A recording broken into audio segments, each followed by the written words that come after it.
Com a Fernanda Gonçalves, vamos nos abrir. Caminhos para a liderança.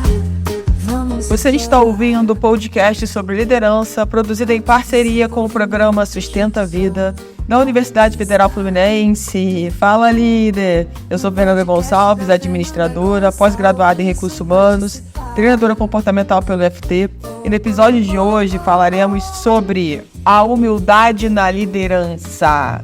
Vem comigo, vamos caminhar em busca do autoconhecimento e evoluir. Já vou dizendo para vocês que esse tema é capa da revista Você RH, dos meses de abril e maio, para a gente poder conversar um pouquinho sobre esse tema tão relevante. E claro que eu já quero pedir para você pegar aí a sua caneca de café, a sua garrafa de água, ou o seu chazinho, não sei se está frio aí onde você está, para a gente poder conversar, ter esse dedinho de prosa, né? Esse momento especial na nossa semana, com esse podcast sobre liderança. Então vamos nós aqui. Bom, eu sempre gostei de falar sobre humildade, porque para mim é um valor, é uma virtude muito importante, que todos nós devemos trabalhar todos os dias, porque não é uma coisa fácil. Mas não é porque não é fácil que é impossível. Então, e tem uma coisa importante, porque por muito tempo a humildade ela foi distorcida, e muitas vezes trazendo um sentimento de inferioridade. A pessoa que é muito humilde se sente, tem baixa autoestima, se sente inferior, né? Ela é submissa, então por isso que ela é humilde. E eu sempre pensando um pouco diferente disso, porque eu acho que a humildade está num outro lugar. E que a gente acaba pensando nisso que foi ensinado pra gente, né? Que parece que a pessoa tem baixa autoestima, é submissa, tem sentimento de inferioridade. A gente acabou acreditando por um bom tempo que a humildade era algo ruim, que as pessoas não deveriam ter. E agora, mais do que nunca, isso é provado que não é bem assim, né? A humildade, ela é a capacidade de reconhecer os próprios erros, defeitos ou limitações. E aí eu quero acrescentar, porque também é a capacidade de reconhecer no que nós somos bons, nas nossas qualidades.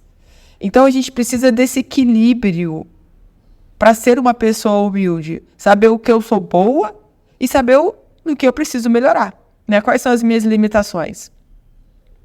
E olha que incrível quando a gente tem uma liderança que é humilde. E a revista já começa assim, ó. A gestão que admite não saber tudo, compartilha dúvidas e ouve seus funcionários com interesse genuíno. E aqui eu quero frisar essas duas palavras, interesse genuíno. Promove um ambiente de empatia, colaboração e melhores resultados. Então, já começamos assim, trazendo a real, né, do que realmente significa praticar essa humildade na liderança. E olha que interessante, né? Quando você é um líder, você tem uma posição de responsabilidade, mas você não sabe tudo. Não é porque você está nessa posição de poder que você tem que saber tudo.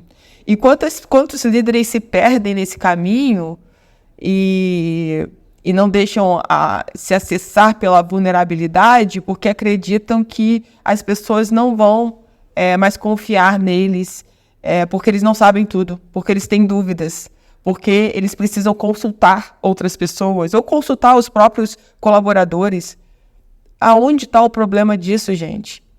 Então, é algo que precisa ser olhado, né, quando vai para esse ponto, né, de que eu não posso perguntar isso para os meus colaboradores, o que eles vão pensar de mim. Como assim eu estou em dúvida se eu faço isso ou se eu faço aquilo? Como assim eu errei? Eu não podia ter errado. E sobre erros, né, eu falo até bastante, né, independente do cargo que você ocupe, você vai errar. Isso faz parte do nosso aprendizado enquanto ser humano. Então, achar que nunca vai errar é por um limite de arrogância que é até insuportável. Vai para um limite de orgulho que é insuportável. que fica tão pesado que essa pessoa, com certeza, ela sofre muito quando ela erra. Então, entender por que errou e procurar não cometer mais o mesmo erro. E agir do mesmo jeito com os seus subordinados. Sem querer ir para uma punição já direta. Mas entender, perguntar, conversar, para entender, sabe, exatamente, genuinamente, o que aconteceu. Por que você cometeu esse erro? Como nós podemos acertar isso para que você não cometa mais esse mesmo erro e outros colaboradores também não cometam? E aí a gente vai para um outro lugar, que é de entender, né? Deixa eu entender o que está acontecendo antes de já fazer um pré-julgamento sobre coisas que eu vi, mas que eu ainda não ouvi da pessoa que estava lá presente, que sabe como as coisas aconteceram. Então, isso é muito importante e é muito legal. A revista Você RH está trazendo esse tema como capa, né, de revista, o poder que tem isso. E tem um estudo chinês que revela que a humildade na liderança está relacionada com a maior satisfação do trabalho. Então, poxa, se você está com alguns problemas aí com relação à sua liderança, começa a olhar para a questão da sua humildade e ver como que você pode praticar essa humildade no dia a dia para que a sua equipe se sinta mais satisfeita. Até porque ela vai estar entendendo, né, que ela está tendo contato com outro ser humano. Não é uma pessoa assim, que é completamente diferente dela. Então, isso traz mais proximidade, sabe? Quando você entende, apesar de muitas vezes achar o seu líder uma pessoa muito capacitada, talvez você olhe assim, nossa, nem se eu estudar minha vida inteira eu vou chegar perto da sabedoria desse líder. Talvez seja o contrário, mas vamos pegar esse exemplo, né? E muitas vezes a gente acaba colocando esse líder num patamar como se ele fosse inalcançável, sabe? E quando esse líder se aproxima da gente, né, quando ele demonstra que ele é um ser humano como nós, né, isso com certeza harmoniza as relações, né? Isso mostra que é possível, que qualquer pessoa pode chegar onde ele chegou, que ele também cometeu erros, que ele também aprendeu muita coisa, que ele também tem as qualidades dele. Enfim, olha como que é interessante quando a gente começa a ser mais humano, né? A gente fala tanto de atendimento humanizado, liderança humanizada. Então, a humildade é uma virtude humana. E quanto que isso nos aproxima. E a gente pode pensar isso, eu sempre falo para a gente levar, sempre falo para a gente começar na nossa casa e depois levar para o nosso trabalho, né? E eu entendo e percebo muito que essa questão da humildade também precisa ser trabalhada dentro dos nossos lares, com os nossos filhos, com as pessoas que vivem com a gente, porque isso vai permitir, né, uma comunicação mais aberta, uma comunicação mais na essência, uma comunicação onde a pessoa não precisa omitir fatos, porque ela não sabe como a outra vai se comportar. E eu acho que faz muito sentido, sim, a gente também viver essa humildade dentro da nossa casa. E é claro que se você é um líder humilde, você é uma pessoa humilde, né? Não tem, eu sempre falo que às vezes a gente costuma, né, querer separar, desassociar o profissional que você é da pessoa que você é. E para mim é impossível fazer essa desassociação. Na verdade, nós somos uma única pessoa, sendo que a gente assume no trabalho a nossa identidade profissional, mas a gente não deixa de ser quem a gente é. Então, é importante a gente começar a olhar como a gente pode praticar essa humildade, né? Isso é bem interessante, a gente já começar a entender como isso funciona, porque eu sempre falo, né, que exemplo arrasta. Então, não é só falar sobre isso, mas é sobre praticar isso no nosso dia a dia. E aí a revista traz 6 pontos aqui que são importantes e que mostram que o líder está demonstrando humildade no trabalho, né, e contribuindo para uma cultura mais positiva. Então, a primeira questão que eles trazem aqui é aceitar comentários. O feedback, mesmo negativo, pode ser útil para que o líder possa crescer em sua função. expandir seu conjunto de habilidades ou aprender como trabalhar melhor com outras pessoas.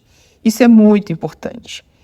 Independente da posição que você esteja, que nesse caso está falando da liderança, ela poder ser adulta o suficiente para falar assim, deixa eu escutar o que essa pessoa pensa sobre o meu trabalho. Talvez eu possa melhorar ainda mais o que eu faço. Deixa eu entender por que um fato que aconteceu aqui, ela interpretou desse jeito e por isso ela tomou essa decisão. E é por isso que ela me acha um líder assim ou assado, sabe? Então, quando a gente abre as portas para ouvir do outro feedback, que a gente espera que também seja genuíno, que também seja verdadeiro, isso facilita, né, os nossos acertos. Porque eu posso ter uma visão minha de como eu sou como líder. E os meus subordinados podem ter uma outra visão. Então, a gente precisa buscar alinhar essas visões. Então, para isso acontecer, a gente precisa ter abertura para que tanto você quanto o líder possa dar feedbacks, mesmo que negativos, quanto você também receba isso com o coração aberto. Segundo, reconhecer os erros. Quando o líder admite seus pontos fracos, os erros cometidos, ajudam os outros a se sentirem confortáveis a fazer o mesmo, o que leva a um ambiente de trabalho onde todos possam se sentir apoiados. Isso é bem interessante. Então, veja bem, quando o líder admite seus pontos fracos ou seus próprios erros, ele ajuda os outros a se sentirem confortáveis a fazer a mesma coisa. E não a omitir, e não a enganar. Gente, a melhor coisa que tem é a gente trabalhar com pessoas que assumem os seus erros. E isso é tão maravilhoso, isso é tão bom, porque quando a pessoa não assume, ela nunca vai conseguir acertar isso. Porque se ela não assume, se ela diz que o erro não é dela, o erro é sempre do outro, ela coloca sempre a responsabilidade no outro, fica inviável. Agora, quando a gente tem essa capacidade de, não, eu fiz errado mesmo, eu não deveria ter falado assim com você, ou eu não deveria ter feito assim, eu poderia antes ter te consultado, eu poderia ter feito isso quando eu estivesse mais tranquila para resolver. Isso, gente, isso é olhar para a gente e falar assim, nossa, eu posso melhorar tudo que eu estou fazendo. E tá tudo bem eu admitir que eu erro, porque eu erro. Eu tenho certeza que não tem ninguém que me ouve aqui nesse podcast que nunca errou na vida. Então, assumir isso e ver isso por um lado bom, que eu posso aprender com isso. Como eu posso não cometer mais esse mesmo erro? Sabe? Ir para esse lugar. Tirar a culpa. Porque muitas vezes a gente vai para esse lugar de culpa, ainda nos referindo à nossa criança. Porque quando a gente errava, dependendo, né, de como os seus pais lidaram com isso, eles te castigaram, enfim, fizeram coisas que muitas vezes isso te trouxe muitos traumas. E aí ir para esse lugar de assumir o erro pode trazer isso de novo para você. Mas entender que você agora é um adulto, você não tem mais pai e mãe, né? Você pode ter os seus pais e seus pais, mas você como adulto, né? O que eu quero dizer com isso? Você não vai lá ficar pedindo a punição para o teu pai. Você vai resolver isso com você, com a tua empresa, com a pessoa que você mora, que você se relaciona. Enfim, você já é adulto para resolver isso por si mesmo. Então, entender que assumir isso é muito importante para o nosso crescimento, sabe, pessoal e profissional. O terceiro, pedir ajuda. Contar com auxílio em um projeto ou tarefa mostra que o gestor aprecia o insight dos outros e sabe que não tem todas as respostas. Isso também é incrível. Pedir ajuda. Muitas vezes a gente vem condicionado, treinado a não pedir ajuda, a fazer tudo sozinho, para mostrar que a gente dá conta, que a gente é demais, sabe? Só que isso pesa ao longo da vida, isso cansa ao longo da vida. Isso desgasta e isso te deixa agarrado no lugar. Porque para você poder crescer numa empresa, você precisa pedir ajuda, você precisa ter outras pessoas te ajudando a fazer os projetos, senão você não cresce, você fica ali. Só você faz tão bem quanto você acha que você faz, sabe? Então, pedir ajuda é um baita gesto de humildade em tudo na nossa vida. Ouvir ativamente. O líder deve mostrar que está ouvindo com atenção, mantendo o contato visual e fazendo perguntas quando a pessoa tiver algo que ele não entende. Isso é muito incrível, eu falo isso muito em comunicação. A gente tem a mania de quando a gente não para conversar com as pessoas, a gente não para se conectar com as pessoas, a gente quer estar fazendo várias coisas ao mesmo tempo e ouvindo alguém. Isso é impossível. Então, a gente não consegue fazer nada direito, a gente vira um multitarefas e a gente não faz nada direito na vida. Então, quando o líder dá o tempo dele para esse subordinado, isso tem uma importância, sabe? E acredito que para ambas as partes, isso tem uma importância. E aí, você faz o contato visual, você se conecta. O que você não está compreendendo, você pergunta. E vocês conversam. E tem muito líder que ainda acha que está ouvindo ativamente ou atentamente quando o colaborador está falando, ele está mandando e-mail no computador, o colaborador está falando, ele está com a cabeça lá em outro lugar, ele está prestando atenção. Então não é sobre isso, sabe? É sobre a gente melhorar a qualidade do nosso tempo de trabalho. E isso tem muito a ver com essa questão de ouvir atentamente.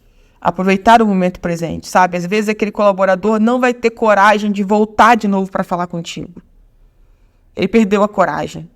Ele estava ali pronto para falar sobre uma situação muito importante para ele. Naquela hora você cortou ou você não deu atenção e aí ele resolveu nem falar o que ele ia falar.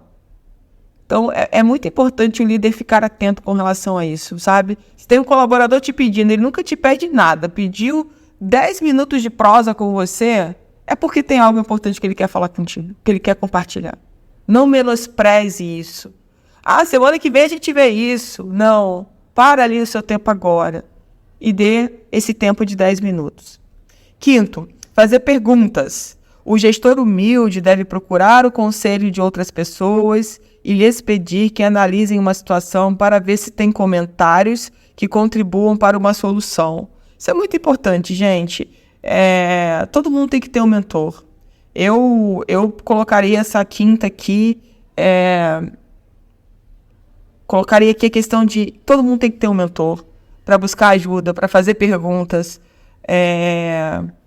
para saber para isso, sabe, de que as pessoas podem nos ajudar sempre. Não tem que estar fechado achando que, mas eu tinha que saber essa resposta, eu tinha que saber tomar essa decisão. Eu acho que esse lugar é um lugar de muita punição, né? De muita dor, de muito orgulho, de muita arrogância. A gente não tem que saber tudo. E quando a gente não sabe, a gente busca ajuda e busca outras pessoas para nos ajudarem. E a sexta, buscar aprendizagem sempre. Ao participar de um treinamento, webinário, processo de coaching, de mentoria, o líder reconhece que sempre tem algo a aprender e que está disposto a fazê-lo. Né? Isso é muito importante, porque, de novo, eu falo do exemplo. Não adianta você ficar falando para a sua equipe que ela tem que fazer isso, aprender aquilo, treinar aquilo, e você mesma não faz nada. Tá anos sem fazer nada. Então, não vale o que você está falando, vale o que você está fazendo. Então, praticar esses 6 pontos aqui já vai levar a gente para um outro nível de liderança e de confiança e satisfação com a nossa equipe. E aqui eu queria aproveitar e falar aqui de uma pesquisa americana que também traz aqui na reportagem. Uma pesquisa americana mostrou que o comportamento humilde do líder cria um clima de confiança mútua e respeito, que é super importante. E tem uma outra frase aqui que é muito importante. O chefe tem mais influência sobre a saúde mental de um indivíduo do que o próprio terapeuta dele. Olha como isso é forte, né? Então, enquanto líderes, a gente precisa transmitir essa humildade pelo exemplo. Olhar como a gente pode transmitir isso e falar mais sobre isso, sobre a humildade, né? Sobre errar, sobre acertar, sobre pedir ajuda, sobre buscar pessoas que possam nos orientar, sobre o aprendizado, sobre treinamento. Olha quanta coisa incrível a gente teve aqui nesse podcast, né, de crescimento, para a gente olhar para a nossa própria liderança e para melhorar o engajamento dos nossos dos nossos subordinados, assim como o dia a dia, né, na empresa. Em busca do autoconhecimento e evoluir. Você ouviu mais um episódio do podcast sobre a humildade na liderança do Programa de Extensão Sustenta a Vida da Universidade Federal Fluminense. Caso deseje enviar alguma mensagem ou dúvida a um de nossos especialistas, mande para o nosso WhatsApp DDD 22 99 222 1003 com o nome do especialista desejado. Para mais informações sobre os nossos projetos, acesse fernandagonçalves.com, sustenta-vida.com e nosso-ead.com. No podcast sobre liderança e aprender com a Fernanda Gonçalves.